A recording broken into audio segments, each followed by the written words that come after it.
grosse honte sur moi. Ça fait des mois que j'ai cette affiche que ma chère et tendre m'a offert, et que je ne l'ai toujours pas affichée. Donc voilà, c'est fait. Petit café, et on y va. Ça y est, on peut enfin commencer. Donc salut à vous les moches, aujourd'hui on va parler de la testostérone endogène, donc la testostérone que sécrète notre corps, autant les hommes que les femmes. On va voir déjà ce que c'est, comment elle fonctionne, qu'est-ce qui peut la dégrader, et ensuite comment est-ce qu'on peut la maintenir et l'améliorer. C'est parti. Alors la testostérone, c'est l'hormone sexuelle majoritaire chez les hommes et secondaire, si on peut dire, chez les femmes. Chez l'adulte, homme comme femme, elle est responsable du désir sexuel, mais aussi de beaucoup de facteurs de bonne santé, comme une bonne santé cardiaque et coronarienne, parce que le cœur, c'est le muscle qui a le plus de récepteurs androgéniques du corps. C'est pour ça que les mecs qui sont chargés comme des bœufs ont un cœur qui est hypertrophié, qui peut même aller jusqu'à 4 fois la taille du cœur d'un homme normal. C'est ce qu'on a trouvé à peu près chez le culturiste qui est mort, Dallas McCarver, en 2017. Une bonne santé osseuse, donc moins vous avez de testostérone, plus vous êtes sujet à l'ostéoporose. C'est un peu pour ça que les femmes sont plus sujettes à l'ostéoporose à partir d'un certain âge, parce qu'il y a beaucoup moins de testostérone. Une bonne santé cognitive, un bon fonctionnement du métabolisme, un bon fonctionnement du système nerveux, un impact sur l'humeur et sur l'énergie qu'on peut avoir au quotidien. Donc avoir un bon taux de testostérone, c'est avant tout pour la santé. Ça n'est pas qu'une affaire de muscles ou de désir sexuel. Et un manque de testostérone, ça fait quoi? Manque de libido, manque de désir sexuel, une perte de sensibilité au niveau des organes sexuels, donc gland clitoris, dépression, manque de motivation, fragilité articulaire, fragilité osseuse, et même une baisse du système immunitaire. En gros, tout ce qu'on peut retrouver chez les véganes. Maintenant, comment elle est produite?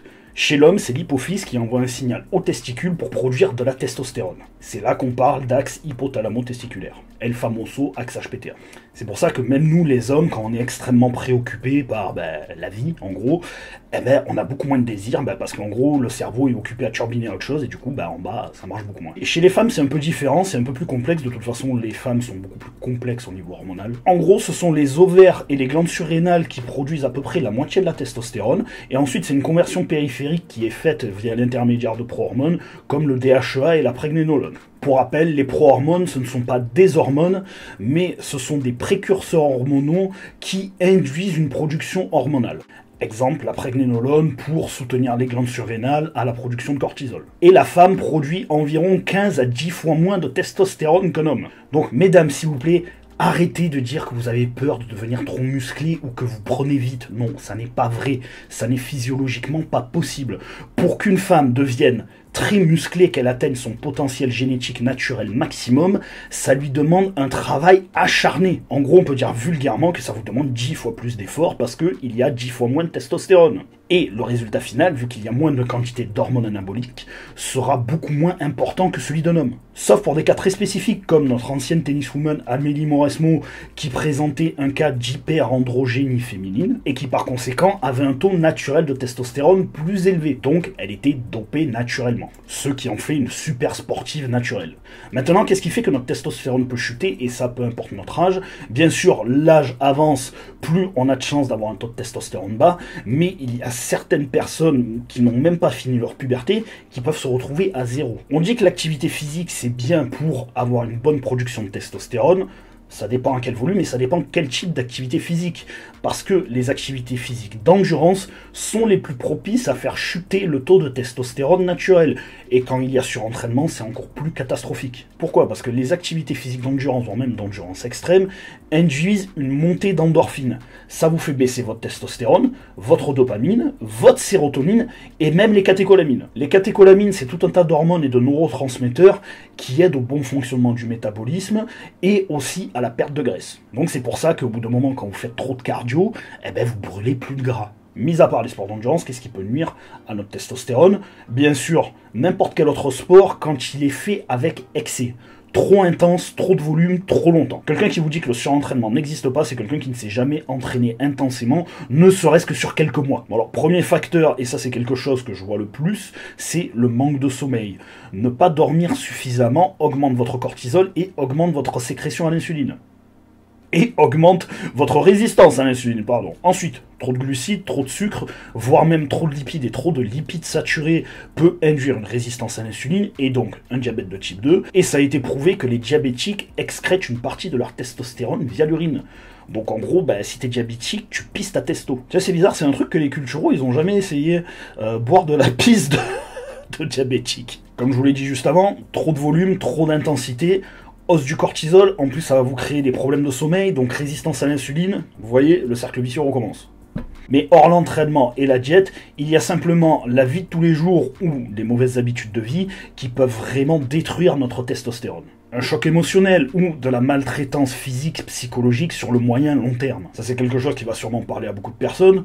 Vous avez vécu un décès dans votre famille, vous aimez pas votre boulot, vous êtes en couple avec quelqu'un qui vous rend fou, voilà, ben là la testo, ça baisse. Ensuite, les fameux antidépresseurs que les médecins prescrivent comme du Doliprane. Ensuite, tous les perturbateurs endocriniens que l'on peut retrouver dans la nourriture, même les tupperwares en plastique, ou tout ce qu'on peut retrouver dans certaines boissons énergisantes, tout ça, ça fracasse la testostérone. Bien sûr, tout ce qui est contraceptif féminin et masculin. Bon là je vais en parler 30 secondes des pilules pour les mecs. Les pilules pour les mecs, ça vous coupe la testostérone. Totalement. Donc c'est sûr, oui, tu risqueras pas d'être fertile, mais en même temps, ça marchera plus du tout. Les seuls contraceptifs masculins qui marchent, c'est tout ce qui est à base de chaleur pour réchauffer les testicules, donc les sous-vêtements chauffants ou les anneaux qui vous rentrent en gros les testibourses dans le... Voilà, t'as compris. Mais tout le reste, ça va juste vous couper votre réaction. Donc oui, c'est sûr, il se passera plus rien du tout. Et la prise de médicaments pendant la grossesse, ça a été prouvé. Je sais plus si c'est le paracétamol ou l'ibuprofène, mais un des deux, voire les deux peut-être, féminise les fœtus masculins durant la grossesse. Et après, bien sûr, il y a la sensibilité de chaque individu, que ce soit homme ou femme. Certaines personnes sont vraiment des anomalies de la nature et sont dopées naturellement, que ce soit via la testostérone ou même via la sécrétion d'hormones de croissance d'IGF-1, et d'autres sont vraiment au ras des pâquerettes, et aux alentours de 20-25 ans, ils sont obligés d'avoir des thérapies de remplacement hormonal. Mais ça, on en parlera à la fin. Maintenant, qu'est-ce qui peut améliorer notre sécrétion de testostérone? Premièrement, tout ce qui est sport de force, d'explosivité et de vitesse. Pendant un effort de ce type, les glandes surrénales vont sécréter beaucoup plus de testostérone afin de permettre une meilleure oxygénation et donc une meilleure performance. Oui, parce que la testostérone, comme beaucoup d'autres stéroïdes, augmente le nombre de globules rouges et donc permettent une meilleure oxygénation. Et durant les phases de repos, elle augmente le nombre de protéines contractiles et améliore la synthèse protéique. Mais il faut faire attention, ça je vous en parle souvent, plus le sportif est expérimenté, plus la testostérone peut baisser rapidement, que ce soit pendant la séance ou les jours suivant la séance. Plus le volume d'entraînement durant la séance doit être restreint et plus les séances doivent être espacées. Pourquoi? Parce que vous avez la capacité de vous faire très mal et le corps met plus longtemps à récupérer. Ensuite, au niveau de l'alimentation, qu'est-ce qu'on peut faire pour augmenter notre sécrétion de testostérone? Déjà, les fibres, donc fruits et légumes. Pourquoi? Parce que ça nettoie les déchets d'oestrogène dans le système digestif. Ensuite, éviter le plus possible le sucre, sauf pour certains métabolismes très rapides autour de l'entraînement, et pendant l'entraînement c'est super intéressant, mais sinon pour la majorité des gens, évitez les sucres rapides le plus souvent. Pourquoi? Augmentation de l'insuline, augmentation de la résistance à l'insuline et excrétion de la testostérone par l'urine, comme je vous l'ai dit précédemment. Consommez suffisamment d'acides gras saturés. Pourquoi? Parce que c'est le meilleur moyen pour que notre corps fabrique du cholestérol, et le cholestérol est le meilleur précurseur hormonal pour la majorité de nos hormones du corps. C'est pour ça que les véganes se sont pris une petite balle perdue tout à l'heure. Ben oui, ils ne consomment aucun acide gras saturé, ou du moins pas suffisamment, et au niveau hormonal, ils sont complètement au ras des pâquerettes. Et ensuite, favoriser tout ce qui est aliments riches en zinc, fer, oméga 6 et oméga 3. Donc là-dedans, on trouve quoi? La viande rouge, comme le bœuf, les haricots rouges aussi, super intéressant, des poissons gras, et pour les oméga 6, certains oléagineux. Alors c'est super intéressant de se complémenter en oméga 3, en fer, en zinc.